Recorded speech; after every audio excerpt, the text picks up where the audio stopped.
It's a beautiful Sunday morning in Cape Town, and UFC Fight Night Moreno versus Albazi finished just a few hours ago. Brother Guy and myself gave our reaction to a fantastic boxing performance by Brandon Moreno. All this and more this time on Fighting with Friends.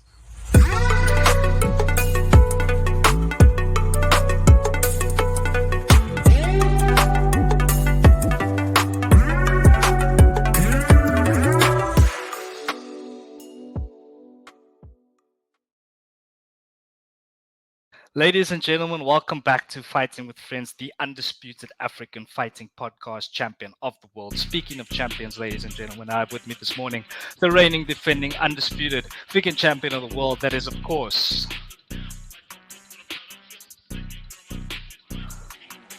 Brother Guy. What's happening, Brother Guy? Brandon Moreno, bro, you made my whole weekend. Absolutely, bro. Yeah, so like you're saying, bro, fantastic boxing performance by Brandon Moreno.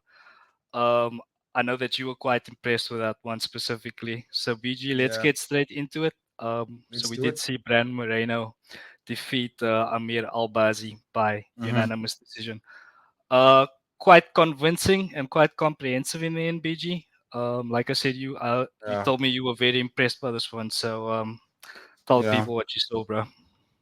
yeah. Very impressed. When I was watching the fight, I was laying in bed, and I found myself almost being giddy. Like I was smirking after every round because I was, for lack of a better term, I was in awe with Brandon Moreno because let's be honest, his previous performances, although it was two losses against the two number one contenders, I mean the current champion in Pantoja and Brandon Royval both beat him, and he didn't look the most amazing in those two fights. I was like, hey, what's up with my dude? Because he's been in wars with Figueiredo. In fact, if you look at Brandon Moreno's last, I think it was 6 or 7 fights, has just been wars, dude. Only has been wars against the best guys.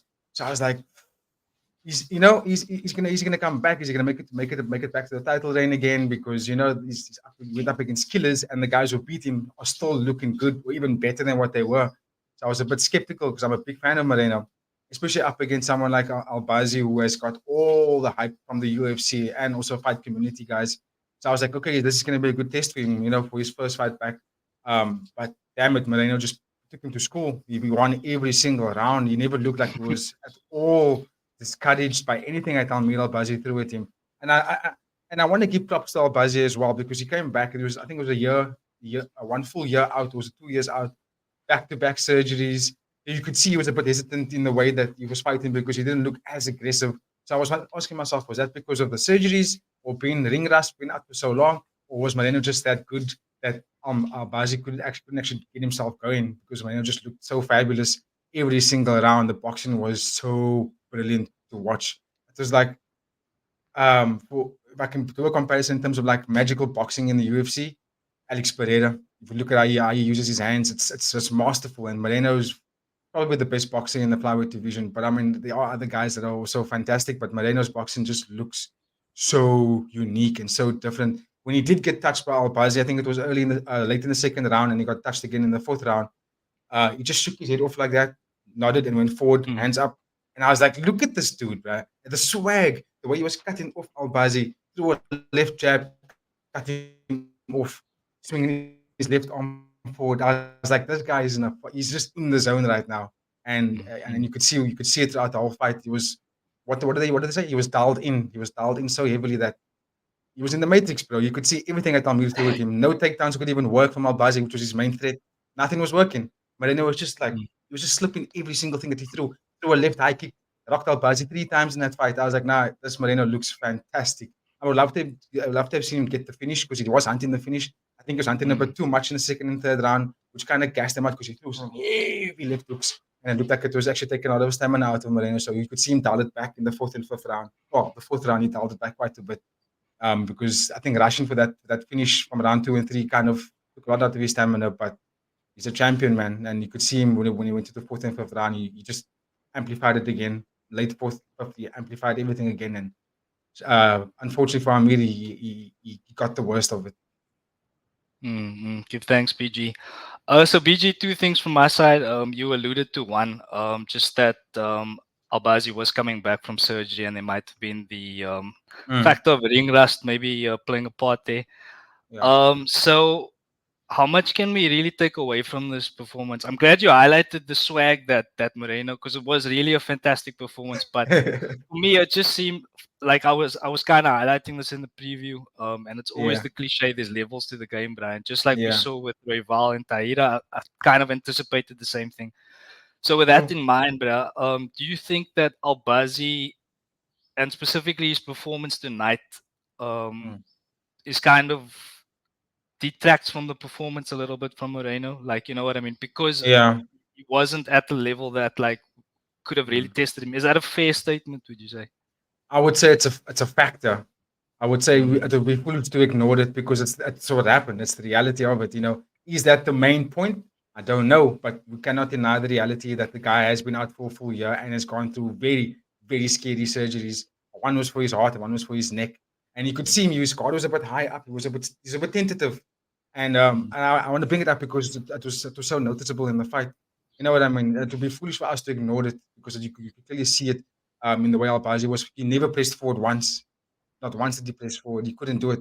And I was like, if you look at the footage and you look at Albazi at fought against Kai out of France, he was an absolute animal in those fights. And yeah, I don't want to make it the main point as to what could be detracting from the performance from both fighters, but it would be dumb for us to ignore it though, because you could see it. You could see it take effect. Yeah, absolutely agree there, BG. Okay, and then final one on this fight. Of course, the natural question is, what's Mhm. next for Brandon Moreno after such a fantastic performance? It's a very good question because this division is stacked, dude. It's so Yeah. stacked, AD. And it's like Kai Carter France won his fight. Royval won his fight. Okay, Tatsuro Taro obviously lost. Alex Perez hasn't fought in a while. At least last fight he was losing to Tatsuro as well. Asu Alamabayev, he won his previous fight and he's now ranked number 7. So obviously people are keeping tabs on him. And then you've got obviously the Steve Usyk that fought for the title then lost. And maybe Moreno gets sick, or maybe he gets Kai Carter France again, but that would be the third time that they would fight each other if that happens. The reason why I'm bringing up Kai Carter France's name is because these are the fighters that are in the heat. They're in the round robin Mm, of going for a title challenge. So would it make sense for UFC to give Moreno someone outside of the top 5? You know what I mean? So if you think about it this way, Kai Carter France and Moreno would be a good title eliminator fight, but they have fought already twice. So then it would be, who would you give Moreno someone who hasn't fought again? And that would be Tatsuro Taira. mm, Would be the next best option. Albazi is probably going to drop out of that top 3 now. Yeah, because he lost that fight. So the Kai Carter France is probably going to go number 3. So then, in my mind, I would love to see Brandon Moreno versus Tatsuro because it's a different opponent, and then also that would mean that now you really can't deny Moreno, Royval, or Kai Kara France. So they're gonna have to go with each other. Um, Tatsuro Taira only because he's in the top 5, but I do think that he's still a bracket below the Brandons and Pantoja them. I still think he's a bracket below them. But do you want to see Royval and Moreno again? I mean, not That's the really. Not It's not like high up on my priority list, bro. But it's like to me, it's getting to a point now in the division where it's like all of these oaks just give him title shots. Let them fight. So let Kai Kara France go next if Pantoja loses or Mm, Pantoja wins. Sorry, then he let wins, Kai yeah. Kara France go next. I mean, it's kind of leaning towards the Brandons fighting each other, and then the winner of that gets a title shot. It is kind of going there, bro. Let's be real. You know what I mean? It does Yeah, make sense. It's 1 and 2, bro. You know what I it's mean? a, For a I title completely shot, agree. it's like Completely agree, classic. agree. You I know, don't want so to see it, but yeah, it's I just make because they are the best in the division right now, man, and it's just unfortunate that everyone else is losing to them, and yeah. I and mean, that, but that has but to be the fight. Moreno's no stranger to sagas. I mean, he had a 4 fight with Davison Figueiredo. But anyway, guys, let us know in the comments what your thoughts are. What's next for Figueiredo? No, for There's a lot. Moreno. Sorry for sorry for Brandon Moreno. My bad. But okay, BG, let's keep it Yes, going sir. then. And here we go to a women's flyweight bout where we saw Ellen Blanchfield defeat Rose Namajunas by Mm, unanimous decision. So yeah, difficult loss for Rose to take. Yeah. Yeah, But PG, yeah. how did you see this one playing out here, bro? First and foremost, very competitive fight. Very, very competitive. You could see from round one, Rose was turning on the heat. Pretty much won the first two rounds quite significantly in terms of outstriking and not being able to get taken down in that first two rounds. She even landed her own takedown quite phenomenally as well. I thought, yo, is this going to be the fight? Mm. I was actually in that moment, I was thinking of messaging you, but I wasn't sure if you were awake at that time because I was like, yo, Rose Nah, I is saw looking it. I saw it. fantastic. Yeah. She was But I looking was like, really that's good. such a Rose thing to do, bruh. Like when she's like Yeah. back against the wall and you don't expect it from her, she just like kind of goes over the top of your expectations. So it was like I was like, yo, Yeah. that's such a Rose thing to do in the moment, man. Because now she's Full uncomfortable on. against the cage, she's being wrestled, and then she just overturns it, bruh. It was crazy. It was nice to see. But yeah, sorry, bro. Absolutely, bro. No, I completely agree because despite her back was against the wall. Well, one thing I will pay notice to was the physical size of Aiden Blanchfield in this fight, dude. I didn't think she was that big. Honestly, I thought she wasn't so towering in terms of like how full she looked. The shoulders. She looked like she was a weight above Rose in this fight. Because I think Rose did come up. She was previously in the atom weight before this, I think. So coming up to this division, and I was like, oh, was it strawweight? Sorry, strawweight. Coming up to this division, she did look a little bit smaller, but there's no excuse because I thought Rose was putting that on her. She was outboxing Blanchfield in that first two rounds. The third round, she got taken down, and they pretty much stayed on the ground. She clearly lost the third round to Blanchfield, especially in that third round. You could almost see the tide starting to shift there already because I was like, Blanchfield doesn't look tired, looks very strong, doesn't look discouraged when she's getting jabbed. I was like, okay, there seems to be a shift here in the fight. And then you could see it happening. The fourth round was a bit close for me. I had a bit of a difficult one picking for that round because I thought Blanchfield was going to totally dominate her in the fourth round now because she clearly won that third round also very significantly. But it was so close, it was hard to choose. Then I think the fifth round, I think Blanchfield outright won the fifth round because Rose didn't look up for it. She didn't have the what's the word? I want to say conditioning, but she looked like she was fading, and she was fading round 4 and 5. And then Blanchfield just looked like she was really ready for it. And I think for the division as well, it makes the most sense for Blanchfield to get the job done as well because they need a new champion or they need a new contender at least. And I think Blanchfield is right up there. And beating someone like Rose, who's the former champion, twice, by the way, um, two-time champ. So that's like, it's a big notch on her belt for Aiden Blanchfield. So yeah, Mm. looking forward to seeing more performances from her. If she fights like that, I'm going to be happy to see more of her because it's very good style. Nicely done, BG. So yeah, but so does she fight for the title next? Um, Oh, in a Blanchfield.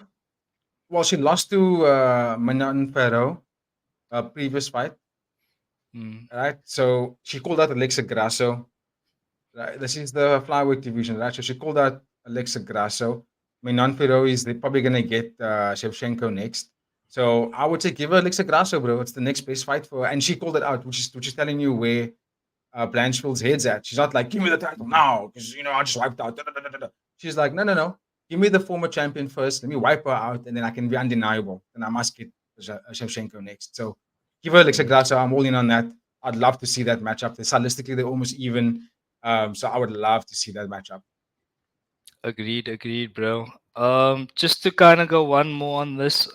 As far as Rose Number Eunice goes, she's of course Yep. has a very big fan base, Hmm. amongst UFC supporters. Do you think it's a bit much to say that it kind of just got taken away from her? It was a pure like just Ellen Blanchfield just wanted it more than her in the last Yeah. round. Like you know what I Yeah. mean? And with that, if that's gonna be the deciding factor about how much you want it, Hmm. is it time for her to hang it up? Do you think, or does she Good still have some question. fight in her?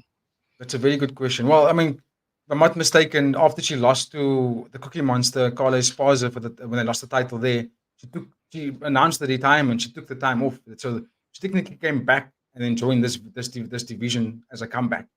So, Mm, and what I mean by that is, if you look at the list of fighters, there a lot of the other fighters have never tasted the gold, so they are going to be, or I hate to say it, but they are going to be more determined, or have more to go because they haven't reached the mountain yet. So top of the mountain. So yeah, I would love to see Rose. She's been there, man. She's beaten the best, and she won the title twice. So I'm like, hang it up because the ladies are looking like they're evolving. Rose is looking like she's only good for 3 rounds these days. and everyone else seems to. I found a way to beat her. You know what I mean? And yeah, if Rose stays there, who she fight next? Do they give her Macy Barber? Do they give her? I don't know if she gets top three, top four contenders again because they all want to go for the title, dude. They all want to go for the top of the game, and Rose is she's going downwards. So she has to ask Yeah, I herself mean, that question. it's difficult to find a fight for. But yeah, let us Exactly. know in the comments, guys, what do you think happens next for Thug Rose Namajunas. Mm. All right, PG, let's keep it going. And here we have the All Brazilian Affair. I love that so much. But here we have the light heavyweight division where we saw Brenson Ribeiro defeat Machado, Shadow. excuse me, by unanimous, sorry, by split decision. Yeah. Mm-hmm. Um, I personally didn't think it was the right decision, bro. Mm-hmm. What's your stance here? I'm gonna be completely honest with you. I was watching the fight, but I wasn't giving it that much thought. Just because these guys are boring, man. I think Brenderson. It was competitive. Don't get me wrong, it was competitive, but I do think Brenderson landed a bit more cleaner. But Yeah, Machado did push that's the a fair pace. statement. Yeah, He I pushed mean, Machado. Eh? so yeah, no, I was just gonna say if we look at the significant strikes thrown, Yeah. um, Kyle outstruck him by almost double, bro. Yes. So again, I do agree it was quite a boring fight, and Ribeiro Yeah. did land the cleaner strikes. Yeah. But is that the metric now? Is it damage, or like how are I we mean, scoring fights? I thought that was always the number one rating was your damaging strikes first, which is essentially your significant strikes. But how significant are they? Because Mm, Machado for me was pushing forward. I felt like he was the one that was trying to dictate the pace of the fight. He looked like he was fresh, but he was getting caught a lot when he was doing that. Like the cleaner and more damaging shots did come from Ribeiro. But the Ribeiro wasn't the one that was like, I'm going to dominate you and I'm going to keep you backing up and I'm going to jab the hell out of you and make you look like you don't know how to fight.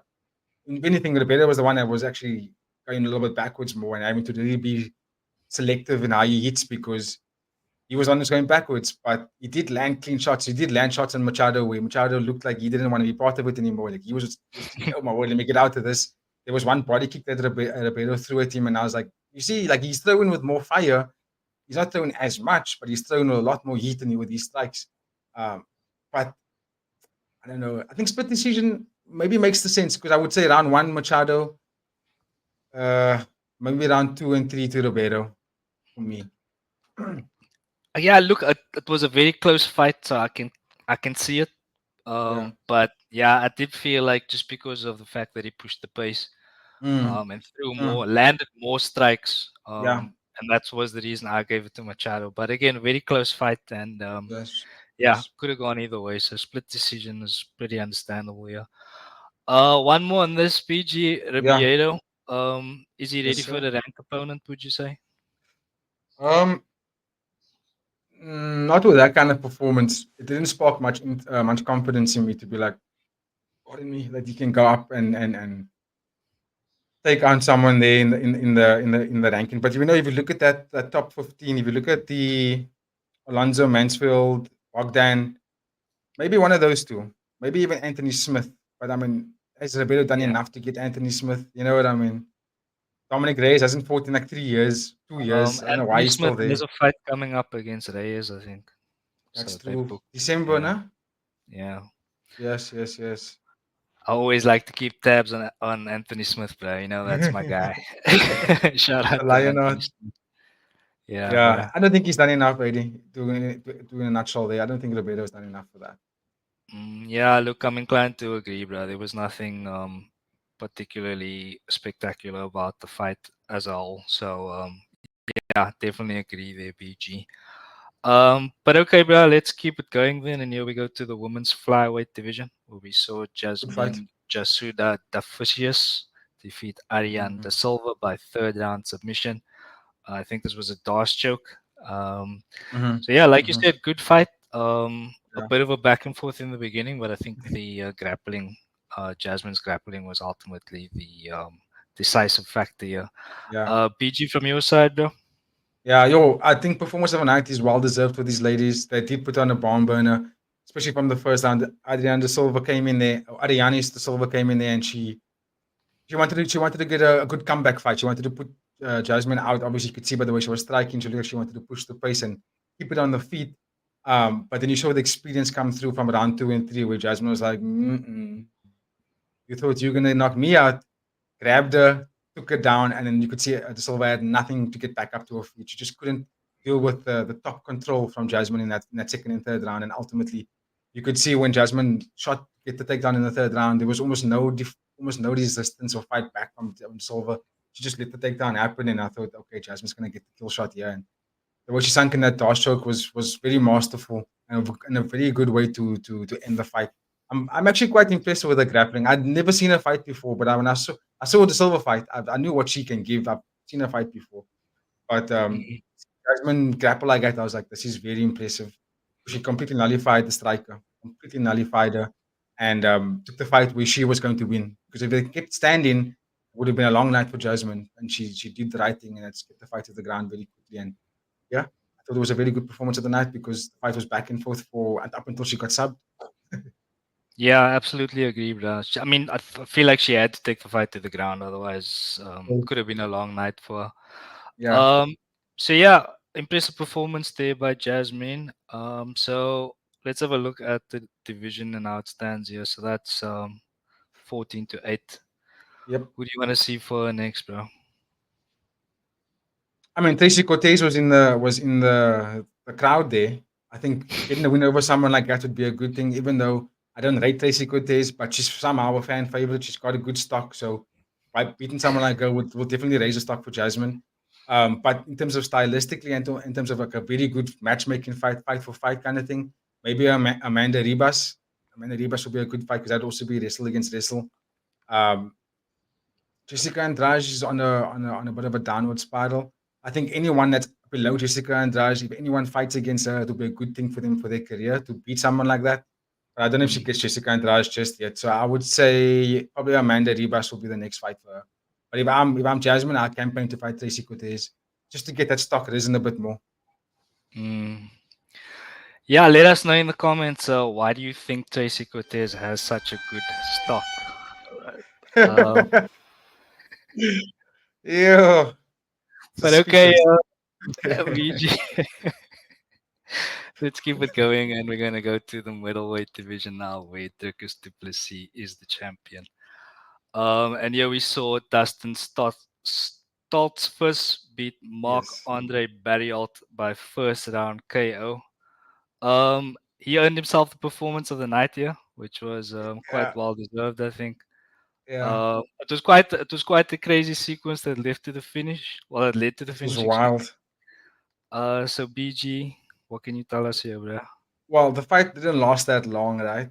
And it was like 3, 4 minutes of the fight, and in that 3 minutes, it was absolute chaos. It was like what Israel Adesanya always says is dust bunnies, just like getting into Clock, this clock. cloud and just like rolling each other, just like rolling shots at each other.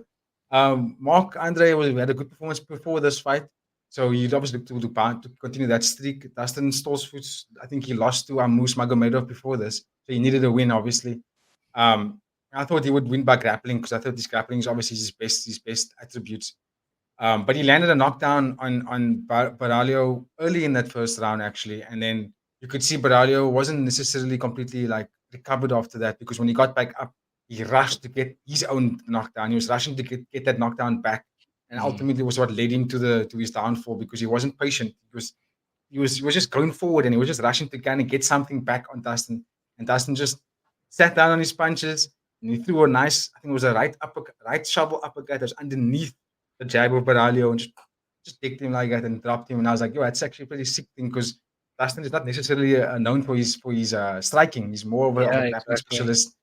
And to see Exactly. him to see him do that, I was like, whoa, whoa, whoa, whoa. I didn't see that coming, but Mark did make it a little bit easy by being this. Yeah. He I just don't got a know, bit overexcited, bro. Like when he got overexcited. when Yeah, he got when he got back to his feet, he was like, "Nah, I'm finishing the fight now, basically." And yeah, but like he should have seen it, bro, because like yeah, yeah. in the first few exchanges after he got back to his feet, he wasn't getting the better of those exchanges, bro. He should have No. cooled out for a bit and like maybe reassess the situation because like you said, bro, he did have the advantage on the feet. Mm, Stoltzford is not the man that's known for striking, so Doesn't like to strike. Yeah, unfortunate, just maybe a rush of blood to the head there. But Mm, yeah, mm, those kinds of lapses in concentration can be very costly, especially in the middleweight mm. division where Dricus du Plessis is the champion. Um, so, do you think that Stoltzfus is ready for top 15? It's a big Um, statement he made today. yeah, it was a very good win for him. But he also beat someone that isn't really considered to be a top contender. If we're being honest, take nothing away from his Mm, performance though. Um, he lost to Abus Magomedov before. How come I don't say Abus's name here? Uh, that's weird. That's mad. Then rematch Abus, dude. That is your homie. Rematch Abus. Then you can climb the top of the division. Because Abus, who did Abus beat his last fight? I have no idea. Or was that a different weight class? No, man, it was in this weight. Anyway, it's okay. Because I don't think that what's his name? Stolzfus. I don't think he's gonna beat anyone really in this top 15. While looking at these names here, even Mm, Michel Pereira, who I don't rate, even Pereira would beat him. Shada Megomedov would beat him. Anthony Nannis would destroy him. Becca Manson, I don't know if he's still fighting. Paulo Costa would also destroy him. Delitse, maybe Delitse, but I think Delitse would also beat him. Um, so maybe so just fight. Where is Abus Magomedov? How come I don't see his name here? So weird, bro. yeah, so We, he won his last fight against Bruno Ferreira. in what division was that? That was Middleweight. middleweight. Yeah, Yeah, it's madness. it's very strange. Yeah. Yeah, But yeah, that would be a nice fight. They fought before, and I think Abus Magomedov's debut fight was against Justin, and he beat him round one knockout. So I'd love to see them fight each other again, maybe. mm, yeah. Again, let us know in the comments, ladies and gentlemen, what you think should be next for Stoltzfus. Again, a fantastic statement that he made on the night, getting performance of the night, and well deserved him. But anyway, Mhm. BG, let's keep it going, and we're gonna go to the welterweight division. And here we saw Mike Mallet defeat Trayvon Giles, and this was by unanimous decision. This was, of course, the fight that got the main card started. So yeah, not the best way to kick off the card. It was pretty Flat. uneventful. Yeah. Um, yeah, would you? Sounds like you agree with that, PG. What are your thoughts here? I do. I was expecting a lot more from Mike, particularly fighting in your hometown or your home country, and you are the Canadian number one guy currently in the UFC. You are that dude, which is quite Yeah, a bit of a sad thing to say because if you look at the history of the Canadian fighters in the UFC, you had GSP, who basically is arguably one of the best fighters ever to do it in the UFC. Roddy McDonald, one of the killers. You know what I mean? And he was also at yeah, the Canadian guys. And then when the two of them left the UFC, or when they were done, it was like, who's next? Where's the next best guy coming out of Canada? And the way Mike Malott has been hyped up over the last 2 years, I kind of expected more from him. I know he got beaten in his last fight quite significantly, so it humbled him quite a bit because he was undefeated before then. So I kind of expected him to come out with with a bit more vigor in this fight because now you took your L. You know what it feels like to lose now. You've lost for the first time. All right, let's learn and come back and be a dog. And he was a bit flat. He was very flat. Granted that he was lucky that Trevin Giles was even more flat than he was. That he got the fight yeah, because Trevin Giles came down two weights. He came down two weights to welterweight, and I felt that if Trevin Giles just sat down more and he's not even sat down, just be a bit more active and throw a little bit more combinations, he probably would have won the fight. Because you could see every time he did land a very fast jab or overhand right, Mike didn't want to be there. He didn't want to be close to it. He was like, oh my. So he just threw a lot of kicks to kind of keep that distance because he was too scared of getting knocked out again or getting finished. Um, and Trevin Giles was just a bit too slow for me. He didn't have enough going forward in terms of uh, mixing it up, maybe even throwing some takedowns. But mainly, what I wanted to see him do was just keep his hands busy, keep Mike Malone guessing, keep him defending. You know what I mean? mm, Because Mike didn't look like he actually wanted to initiate. When he did try and initiate, he got caught, and then he stepped back and he was like, "I want to be there. Move, move, move." So I would. He was there for the taking basically, but Trevin Giles just didn't want to take him, and ultimately it costed him the fight. And well done for Mike Malone, I guess. yeah. But I mean, fair point there. A man that goes by Captain Canada, but that was very underwhelming. Is that his So yeah, nickname? that's what they were calling him today. Oh my word! So yeah. Canada, you guys got to get your stuff together. But bruh, is it a fair statement to say that neither of these guys are ready for top 15? No. Oh yes, Mike lost to Neil Magdad. That's who he Yeah, lost in that's his what I'm last fight. saying. And Neil Magdad has a fight, and Carlos Prates Yeah. is the alternative. And if Mike Mallet fought Carlos Prates, bro, Ah, he loses. He loses every day. that's foregone conclusion. So yeah, Yeah. I'm gonna say they're not ready. I don't think so. I didn't Okay, expect Evan Giles to be ready at all, period, because he came down from two different weights. He was first light heavyweight, middleweight, and now he came down to this one. So I didn't crazy. expect him to do anything really, to be quite He honest. must have just been tired from the weight cut, bro. Because as you can see, his volume was very underwhelming. Bad, Um, bad, bad. but okay, bro. So yeah, unfortunately, the Derek Lewis fight was cancelled. Mhm. But all clouds have silver linings. We did manage to come away with a four-legger parlay. Well Which done. puts us back into the green as far as a betting man goes. So shout out to all the guys who went in with us on the parlay, Well and you're done. welcome. And like and subscribe. Okay. Um, so, ladies and gentlemen, if you have made it this far in the video, as always, please don't forget to like and subscribe. We are 3 away from 700 subscribers, and we'd be very happy if you could help us make that happen. BG, any final thoughts here, bro? Don't really have final thoughts for this particular card, but I do have just thoughts on the pod in general. Just super excited for the growth and looking forward to next week because next week's going to be a banger of the one championship card. So keep a lookout for that, ladies and gentlemen. We've got something cooking for you. Absolutely, absolutely. And a reminder that we are plotting a possible live stream for One Championship 169. So keep an ear out for that one, and Yeah. we'll definitely keep you up to date on the details. All right, everybody. It is Sunday and it's a beautiful one in Cape Town, so we're gonna get out and Mm. enjoy the sunshine. If you are in Cape Town, we encourage you to do the same. But wherever you are, have a wonderful Sunday. Goodbye, everybody.